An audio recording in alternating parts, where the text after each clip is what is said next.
Oh my goodness. Closed-minded, privacy, big data, smart lock, curiosity, recycled wood. And who can think of other words for a door?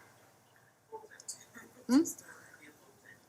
It could be a pool table. That's true. If you're looking down on it, that's great. Opportunity, yeah, because it could also be limited opportunity since the door is closed. Um, Locked out.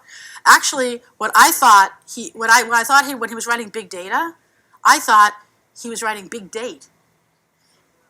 Yeah, so maybe hey, the door's closed because in college we used to hang a necktie on on the door just so you would know we're having a big date and you're not supposed to come in, right?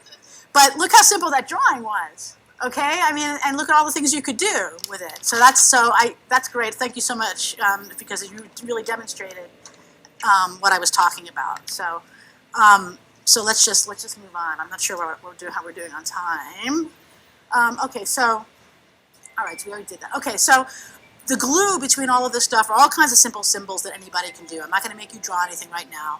Arrows, numbers, things like that. Road signs are good. Stop, warning. They're all very simple shapes that telegraph meaning fast. I'm all about. I don't know if I could tell from New York City. I talk fast.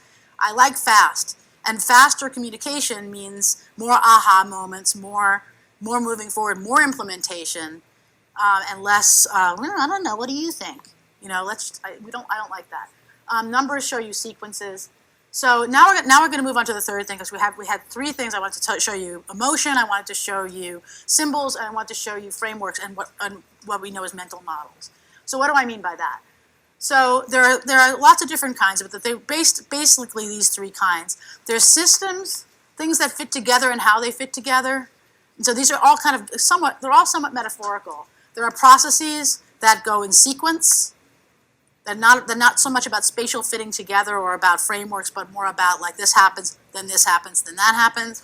So you see like 1, 2, 3, you see steps, or you see like there's one there where it's like there's a caterpillar, a cocoon, and a butterfly.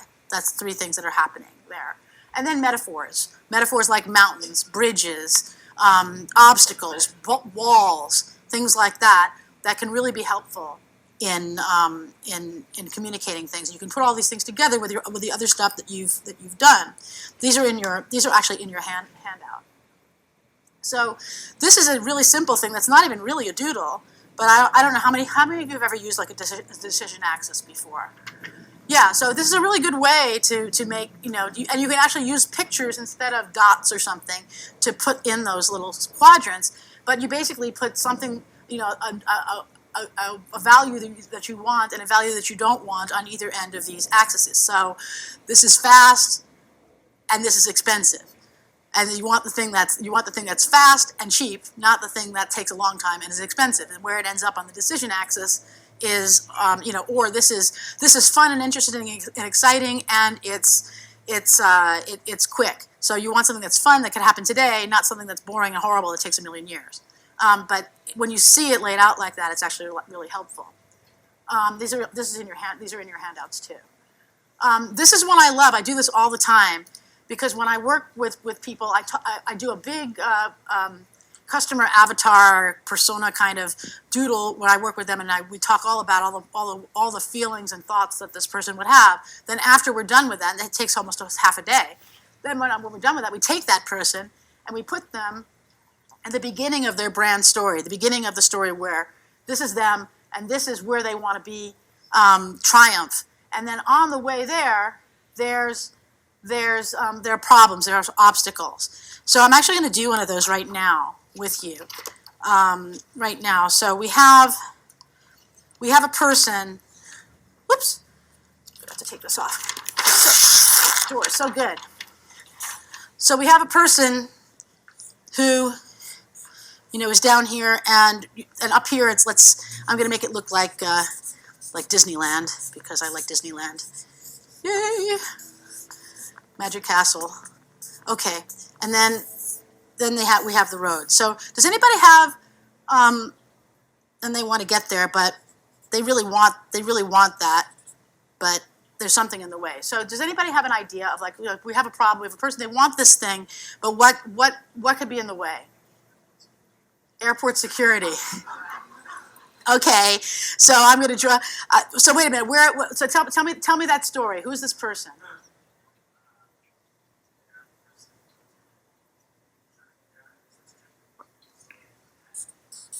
Mm-hmm.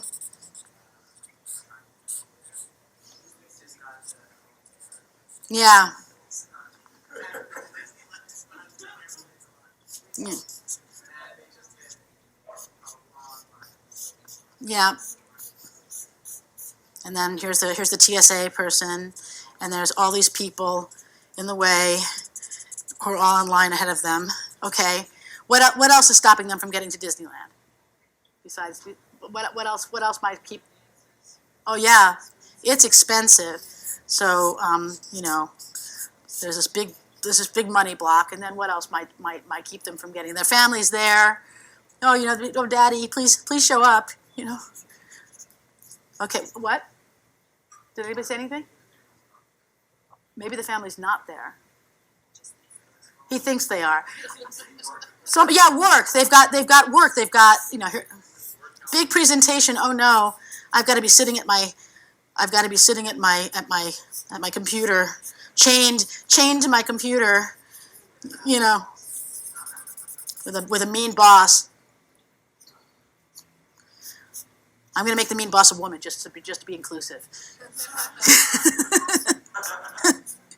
Okay, and then so like look at all these things. So like now we're talking about all of these obstacles, and because I drew them, it's something we can talk about. Okay, like, well, what could we do to fix this airport security situation? Like, how could we mitigate this? Like basically what I do when I work with my clients is we put all these monsters and obstacles on the road. It's like, oh, well, how can we kill the monster? So how do we make this TSA line go away? Like maybe we pre-check again. We get them clear. We get them pre-check, right? So, and how do we make the money? But that's one idea. But there's other. But that's for the sake of time, we'll go on. So, how do we make the money problem less of a problem? What? Win the lottery. That's one idea. Lotto. What else? Oh, Vegas. That's a good. They're okay. All right. Well, I don't know about that. But what? Give me one real solution. There we go. He can use his frequent flyer miles to save on airfare. Okay, I like that. Okay, and then we've got work and the angry boss. So what could we do about that? Quit. I'll tell you a story about that. When I was working with IBM a long time ago, and I was writing copy for them way back in the 1990s, before when they were first beginning to lose their like primacy in the market, they decided, oh my God, we need to listen to our customers, and we've been building all this stuff, and we've never listened to our customers. We're going to listen to our customers right now. And they started something called market-driven quality, and they put up posters all over the office. Market-driven quality. That's what we care about now. Those are our new values.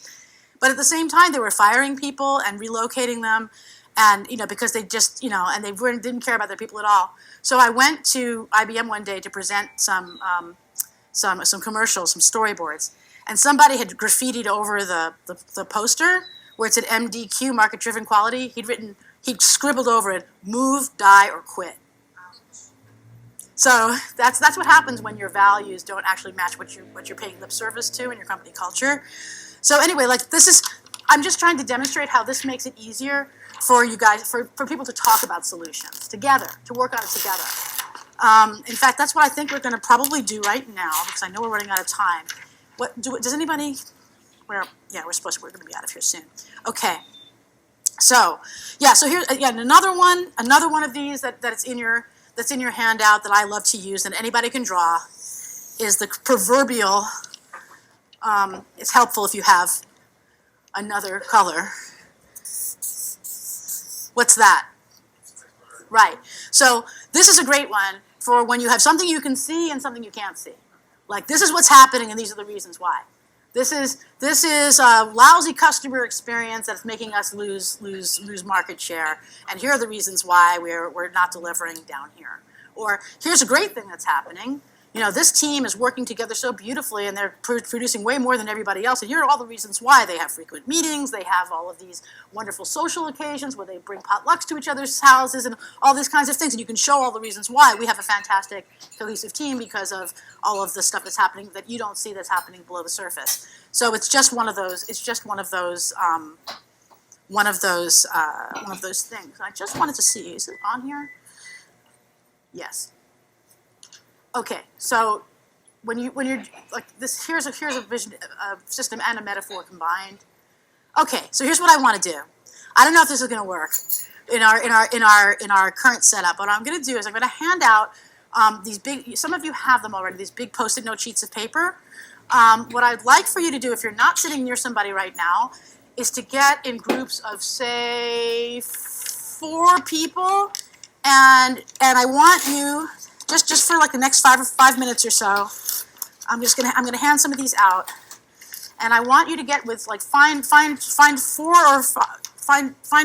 people, get a group of 4, a group of 5 people, and I want you to pick one of these issues or one of your own. These are just ideas for these are just examples, but a lot of people like to use these. So I'm going to give you each. If you have one over there, you can. If you guys could help me out and like take some of these pages off.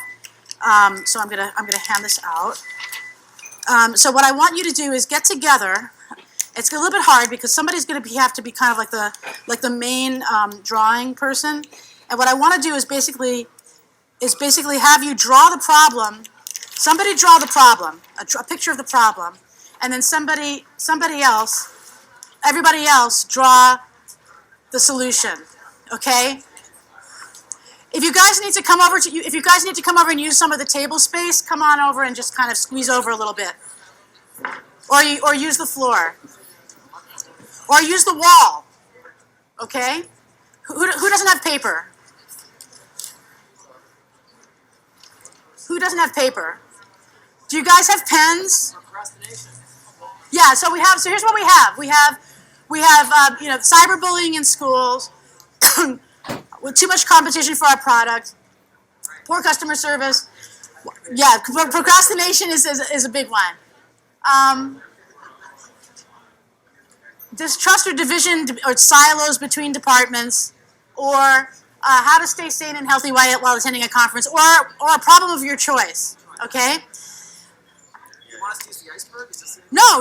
You don't have to use the iceberg. No. You can use the iceberg. The iceberg is not mandatory, okay? You don't have to use the iceberg. You don't have to use any of the things I showed you. I just want you to draw a picture of the problem, and then everybody doodle solutions, possible solutions to the problem, okay? What's the problem? Why is it a problem? What ripple effects does it cause? And then what solutions could we have?